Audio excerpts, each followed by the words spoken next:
Whoa, look at all these bags. Wow. What a perfectly enticing intro. I am traveling for 3 months. Well, not really traveling for 3 months. I traveled, and I will be here for 3 months, and then I will return, and then I'll go to WSBG. So I often travel for a lot of theater contracts, and I'm in a theater contract in Nova Scotia, Halifax, Nova Scotia. I'm going to be performing at Shakespeare by the Sea. You can see Robin Hood the Musical, or As You Like It, in Point Pleasant Park if you want to come see me act. That's what I do. That's my day job, so to speak. But one of my favorite parts about traveling and working on contract is I get to work with a variety of different people, and I get to introduce them to board games. But this year is a little bit different because I'm working with a lot of the same people who were in the company last year. If you missed our big sort of recap, Pat is back for the season. Matt is back for the season. In fact, Matt and I are living together, and Pat will be living in this location as well. Zach is also back. And so what I wanted to do is show off what I took with me. Oh, but I left all my small box games at rehearsal. That's okay. I'll just bring them up on the screen. I'll bring them up on the screen and talk about them one by one as we go through. But I wanted to talk about all the games that I brought with me to play over this contract. And then at the end of the summer, I love filming a recap video with a bunch of people. And who knows, maybe if Matt and Pat and I play too many games, we might have our own separate video, and then I can have the rest of the cast, because we have a big board gaming cast this year, which is great. Everybody is very excited to play new games, and I'm excited to teach them. But I specifically reached out to Matt and Pat because I knew that they would be back, and I let them look through my Board Game Geek profile, and I said, hey, here's my collection. Tell me which games you want to learn and you want to bring. And they gave me a list that was way too big, and I couldn't fit in my car. And I said I need it to be smaller and smaller, and so I ended up picking a few. Plus, I was able to supplement them because Pat has his collection here as well, which you're not going to see in this video, but maybe I'll do a separate video with Pat critiquing his collection and really just ripping on it. So let's talk about the games that I brought that people wanted me to bring, that people were excited to bring, and why I ultimately chose to bring these things. Let's start with the small box games. First off, One Night Ultimate Werewolf was requested. This is a really good one to bring, not just because of its small footprint, because they're quick social deduction. Whenever I play Avalon, it takes hours, right?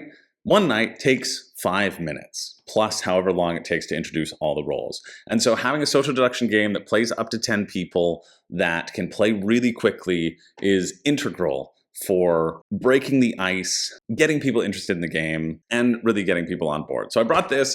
We haven't yet played it at lunch. I feel like this is going to be more of, I took it back home because people were coming over after the first week of rehearsal, and I wasn't sure if we were going to play games, and I felt this would be a good icebreaker and getting people into it just slowly. So I really like having this here. I really like One Night Ultimate Werewolf. I'm happy that I brought it. Next on the small box games, Dutch Blitz, obviously. Enough said. It's amazing. A speed game you can play quickly at lunch. I have 2 packs. Boom. And they can play up to 8 players. 8 players is chaos, and you should never learn the game with 8 players. That's what I learned last year when people were putting it low on their lists. And so now I really should just play it with 4 players. So I should take a copy home and not leave it at the rehearsal hall. Noted. Next one in the small box games, I have Love Letter. Love Letter won the best travel game deathmatch, and I thought, well, that's great because I am traveling, and I'm excited. I haven't yet played this one at lunch. Again, we've only had a week of rehearsals, so we really haven't played much. We're just finding our feet, finding our rhythm, etc. But I'm really excited for Love Letter to be in the lunchroom, and I think it might actually be the perfect lunchtime game. It's so simple. Easy for people to drop in and out. You can draw cards. You don't have to play to 4 rounds one. But I think the speed of it is going to be important. And one thing that I've noticed, especially when we're trying to cram in so much music, we have a very tight rehearsal period. And so our lunches end up feeling like you need at least 30 minutes of it to just relax. and so we really need to have something that is light and really rules light. That was one of the things with Coup, I didn't bring Coup. Pat has a copy of Coup, spoiler alert. So I knew I didn't have to bring it. But also, I think the failure of Coup at some of the lunches is because people don't have enough time to get acclimatized to it. They need to become acclimatized to it in a different sense and then play with it. Whereas I think something like Love Letter, which is going to be a really good one for quick play and easy play. Same with Broken and Beautiful, the art of Kintsugi. It's a very simple drafting game. It's a lot like Sushi Go, and simple rules, easy to pick up. I'm excited for people to play that at lunch as well. Have that potential there because it's not going to take a lot to get it to the table. The rules are very simple. There are a number of cards up on the table and you're going to pick one. That's it. You're set collecting in that way. Everybody has that information, and then something breaks. You know, everything of the type that is left breaks, and then you want to repair it with your gold to make it even better. Kintsugi is about rebuilding something that is broken. And so I thought that one, I'm excited about that one. I'm definitely excited about that one. One small box game that we have played is Scram. I brought Scram and I didn't bring silver. The reason being because my silver box is a little bit too big with all the decks. I guess I could have just brought one deck of silver because I have them all in bags. That would have been a smart play. But I brought Scram because I really like Scram a lot. I think it's so much fun. It's so simple. And we've played it once so far. People kind of caught on to it. It takes a little bit more to catch on to than I always expect, though, especially if you're not used to playing card games and you're not used to tracking information and seeing like the flow of swapping cards can be confusing to new players. And it's something that I always forget has a higher complexity than it puts itself forward to, or it has even in my brain. But I'm still excited because I love Scram, and I decided to bring Scram because I can play 6 players. I think the team aspect is more fun if you are just learning the game because you have somebody who's helping you out, somebody who's like working on your team. Although I don't know, I could be convinced either way that doing it solo and silver is also a lot of fun. But yeah, I really enjoy Scram a lot. And we've played it at one lunch. Didn't go over as well as I was hoping it to. So I need to figure out a great time to get that back to the table and get people really interested in it. But yeah, I still have faith. I still have faith in it, but I'm a little bummed. Another one I brought was Hanabi. Hanabi is a classic game. I love Hanabi so much. That idea of it being a co-op game. I guess I didn't really need to bring it because Drew and Jade have a copy. But it's a small enough deck that, yeah, I just wanted to bring it. That's it for small box games that I ended up bringing.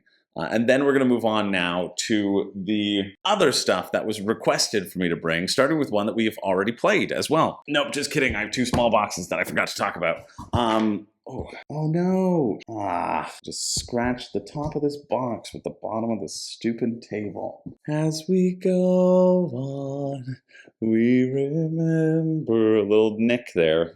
That sucks. Anyway, well, I guess we're talking about Distilled since I showed it. I brought Distilled. Distilled was Matt's favorite game that we played last summer, and so he obviously wanted to play it again because he really enjoyed it. And that's the first thing we did when Matt came in. Pat came over, brought his whole board game collection over, and then the 3 of us played a game of Distilled. Distilled always takes a lot longer than I expect it to as well because it has so many steps, like the steps in the distilled phase and making sure people are doing things correctly. And then you kind of have to wait for everybody to decide to sell their item because they might take the thing that you want. So it drags a little bit in person, but I think if we play it again, we probably will play it again, it'll go quicker because everybody can just do the things that they can do and we don't have to wait. We won't have to wait on each other as much.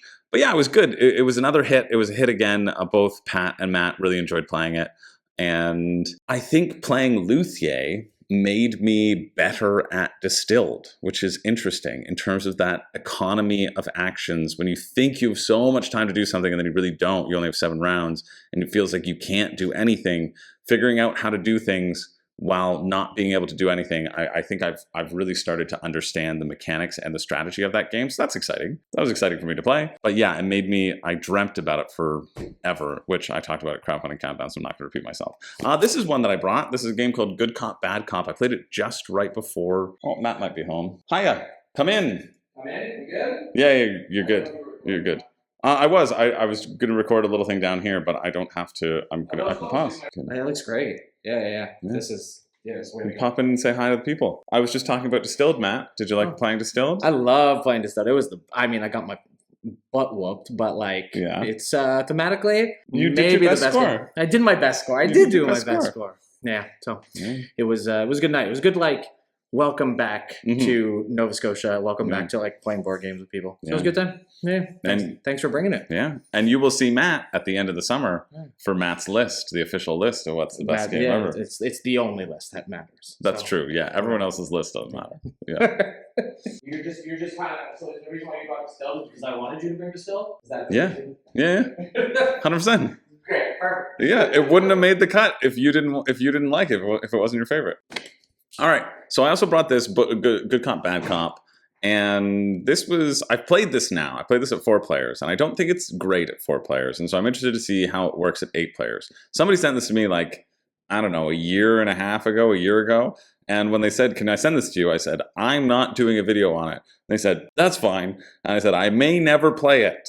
And they said, that's okay. And it has sat on my shelf until I have tried to find the potential group that might want to play it. But what I do like about this game is, especially potentially at 8 players, is that it feels like a real sort of Mexican standoff, because you can only get one shot, then you drop your gun, which Josh had such a problem with thematically. He's like, why, if you're a cop, why can you only shoot once and then you have to pick up another gun? I'm like, what if you only had 1 bullet in your gun? He's like, it doesn't matter. You'd be a better cop than that. But there's the potential of like everybody's pointing guns at each other and like something can happen. So I think there's some potential for fun with 8 people with this. So I'm excited to see how this plays at 8 players. I also brought Shifty-Eyed Spies. This was another one that was requested by Pat. Daniel, it was at the top of Daniel's list as well. And Daniel will probably end up playing some games with us too, because he's in the city. Same with Ray. Amaka is in Toronto, so they won't be here. But yeah, Shifty-Eyed Spies is again a really silly one for when people are chilling. They've had some drinks maybe, but they still want to play something, and they don't want to get too involved in like an Avalon. Then we have Shifty-Eyed Spies as a potential option. So I thought that was kind of neat. Another one that I had to bring that was requested, when I'm so happy it was requested by both Pat and Matt, and it's Rising Sun, which, as you know, is my favorite game. Or is it? Or has it been replaced? I've just been teasing this top list. Are you excited about it? I'm excited about it. It's going to let you down horribly, but you know what won't let you down? Rising Sun. I'm really excited to play this, and Henry was over, another person who we play games with, was over and was looking at it, was excited about it, and so we'll probably try to get a game with Henry in this time. It's great. I like that Pat and Matt both really enjoy it. Drew also really enjoys it, and everybody who has played it has quite enjoyed it as well. And so I'm excited to get another game in for a nice long game night, which will be great. Now I've got a couple requests here from Pat that I wasn't excited to bring. In fact, I think Pat has bad taste, as we will see with his collection.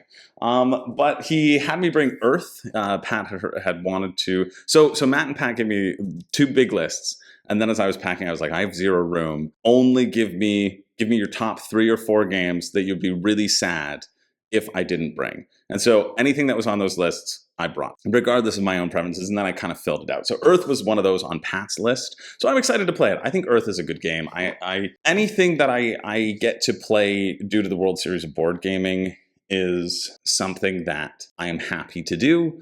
And something where my appreciation for the game often grows because of the amount of time that I end up spending with it, just due to its nature of being in the World Series. And so I'm excited to play Earth. I'm excited to play Earth. It's also good. It's a 5-player game, especially when we have larger casts, and it should only play in like 90 minutes, even with 5 players, once it all gets up and running.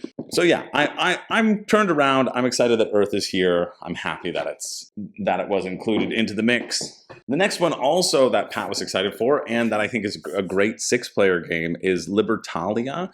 Libertalia wins a Gale Crest. The concept being that you're going to draw a hand of cards. They're going to be random, but then everybody's going to have the same cards, and it's the order in which you play them that will determine its success. I like Libertalia. I think it's good, and I think it's a good 6-player game. And especially, again, with these large casts and a lot of people who are enjoying games, I think this is going to be hopefully a surprise hit. A surprise hit for me, and a surprise hit for other people, and just getting like other people involved, which will be nice. This one, Meeple Circus, I don't think this was on anyone's like top 4 list, but I think there was some interest in it, and I realized I could pack 3 different games in this box. So then it was an auto include because I got Meeple Circus in here, I've got Ghost Stories in here, and I've got Splendor in here. So I wanted to make sure Meeple Circus is going to be a hit, guaranteed. Meeple Circus will be in the top 5 of, I'm predicting it now, 2 people's lists. Maybe not Pat, because he likes chunkier, heavier games, but like people who are newer to board gaming, this'll put, yeah, and I don't know, okay, maybe it won't be on Matt's either, but this will be on the top 5 of somebody's list, I guarantee it. And if it's not, then I'll put it on mine. There's something fun about just stacking the meeples and being silly, and yeah, it's great. Splendor is, my friend Jade doesn't like board games, but somehow enjoyed Splendor, and I'm very excited about that. I'm excited to play Splendor with her again. She enjoyed it because she beat me, and that's absurd because nobody beats me at Splendor, and I don't know what happened. I must have had a stroke at the time. And then Ghost Stories was also requested. I haven't played it in a while, and it's great.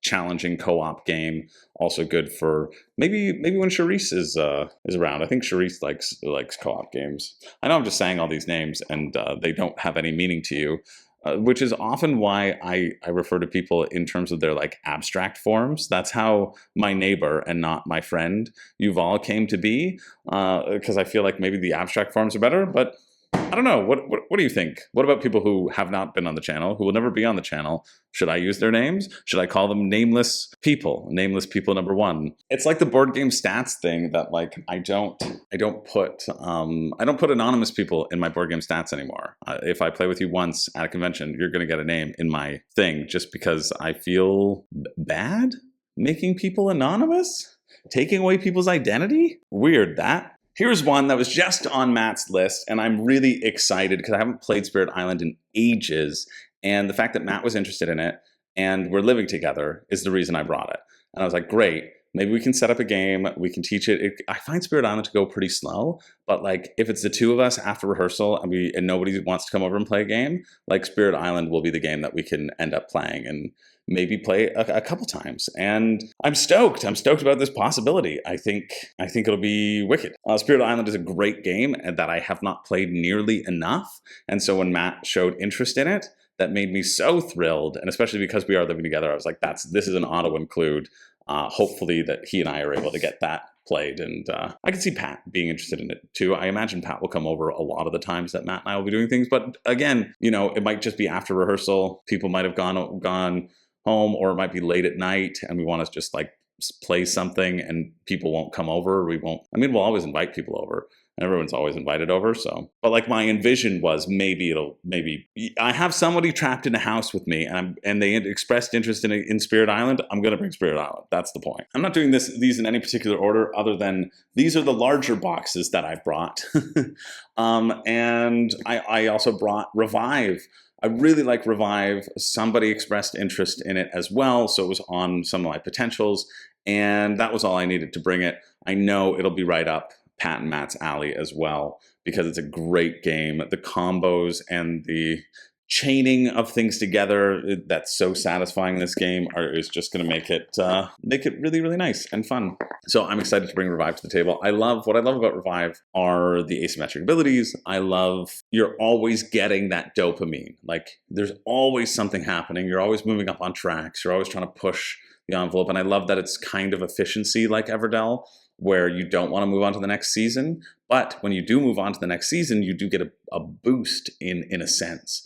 And so that's where I sometimes falter in Revive. It's because I don't move on to the next season and I take like suboptimal turns. And you need to know when you need to move on to your next like refresh phase, which I think is really neat about Revive.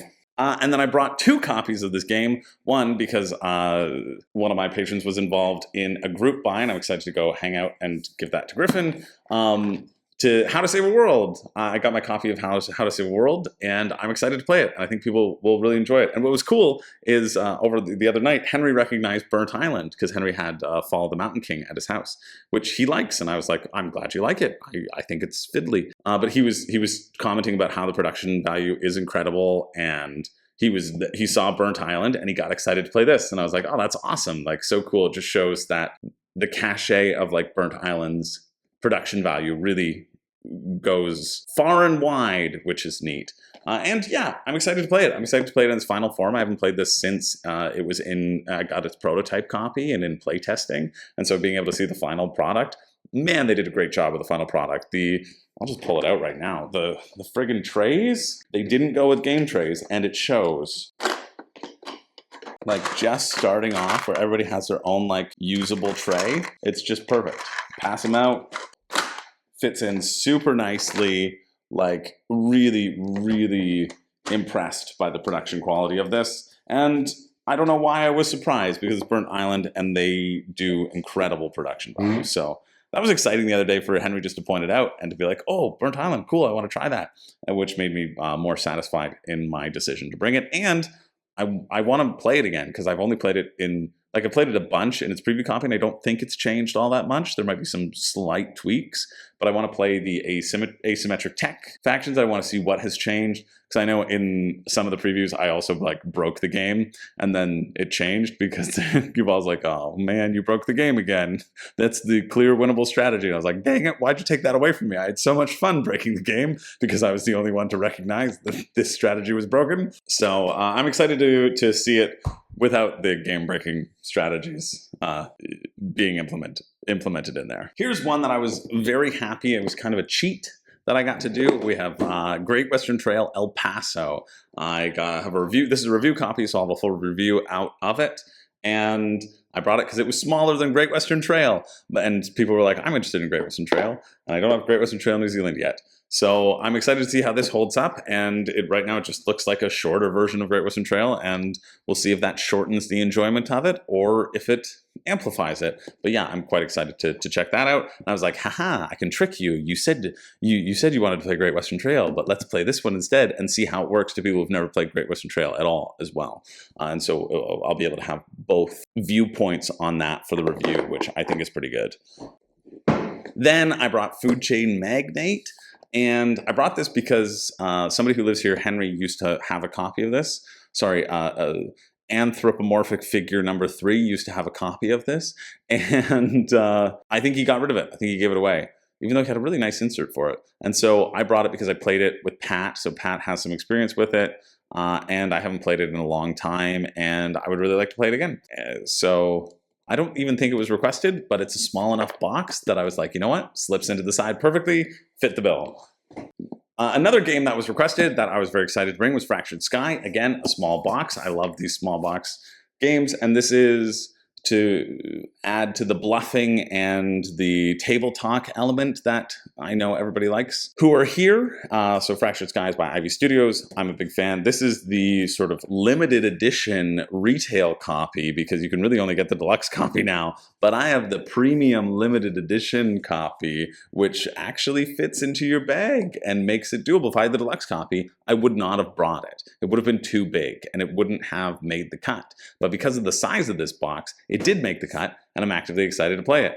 And it just shows that, like, that's why White Castle is so good. And I'm surprised I didn't bring White Castle and Red Cathedral because of that concept. I didn't, but I'm surprised about it.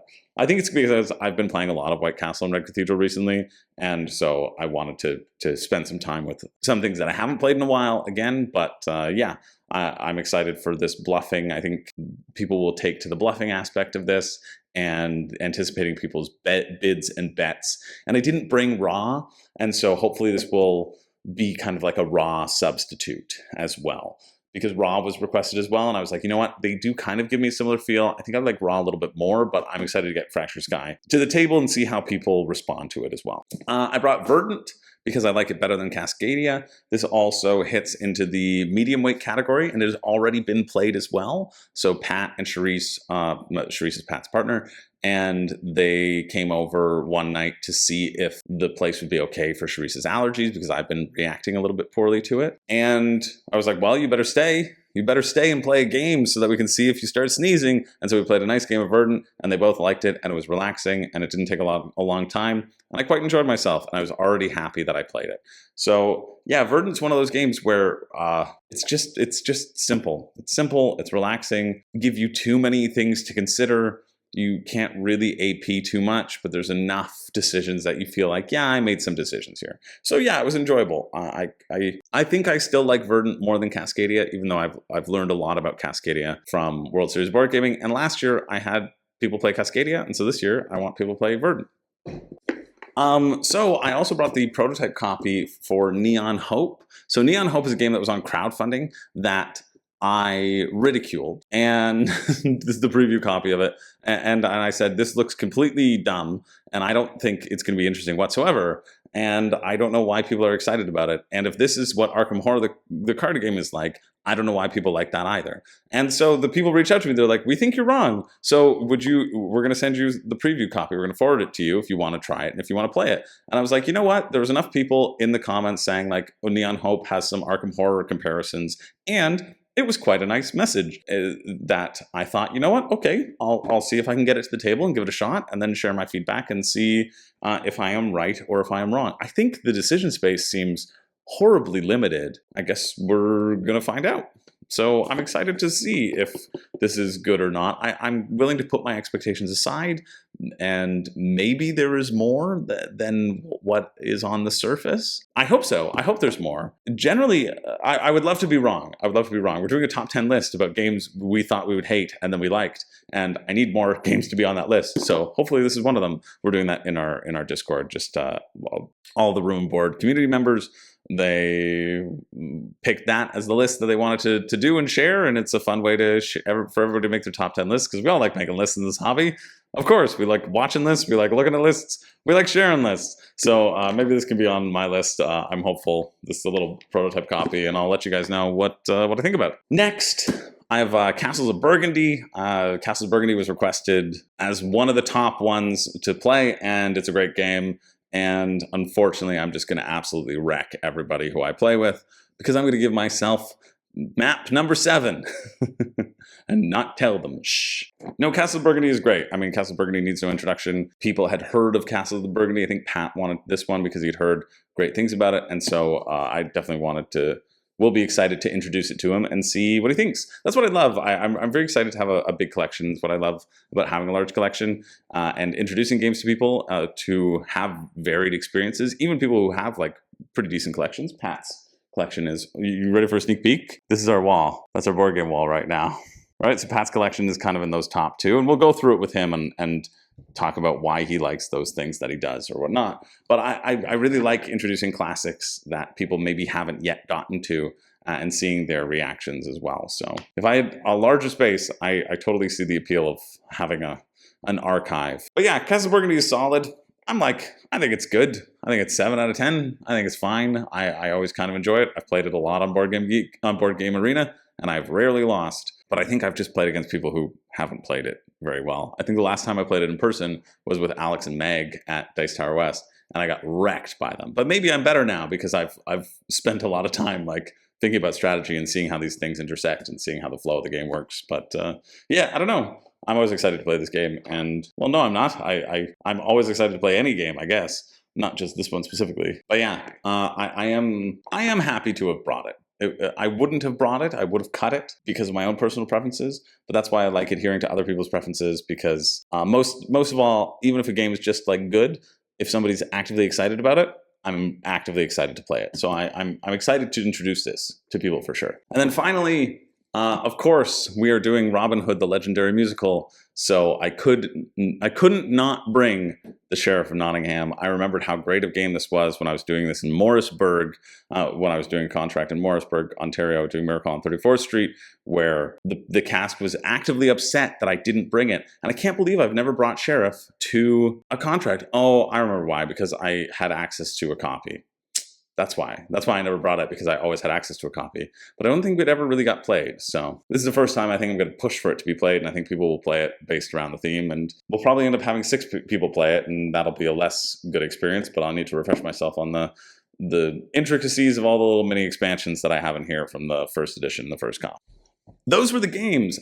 When I look at my games, it's a really eclectic mix, and I don't actually think I'm happy with the decisions that I made. But then I remember, no, I was doing it mostly based around other people and then slotting in some targets of games that I haven't played. But really, in terms of balance, I'm not satisfied with this selection, but luckily, the reason why I was okay with that is because I have Pat's whole collection as well to fill out the gaps. So Pat has like, I bought Pat Quacks, Pat has Everdell, Pat has Dune Imperium, Pat has Obsession, Viticulture, and a bunch of other stuff. Pat has Avalon, so I didn't need to bring my Avalon. And so because of that, I felt okay being a little bit more eclectic with my decisions and my choices. So hopefully people will like all the games that they wanted me to bring, and they won't know what they're missing because we'll be playing too many other great ones. That's it for me. It's time for my therapy.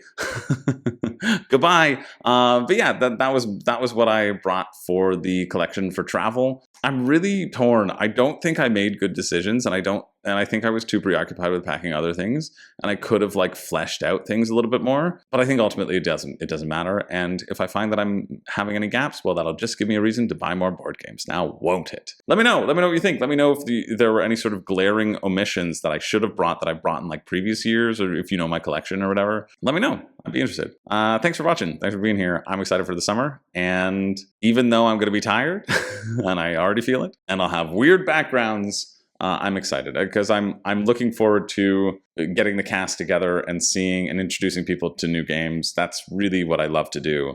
I love seeing people find something new and discover fun, and getting to teach new things or getting to bring some things back that people really liked. It should be good. So I'm already actively excited at how many times people have requested to play games, and actively stressed at how many times I have said, no, I have to work. So I'm going to try to get ahead on a bunch of stuff.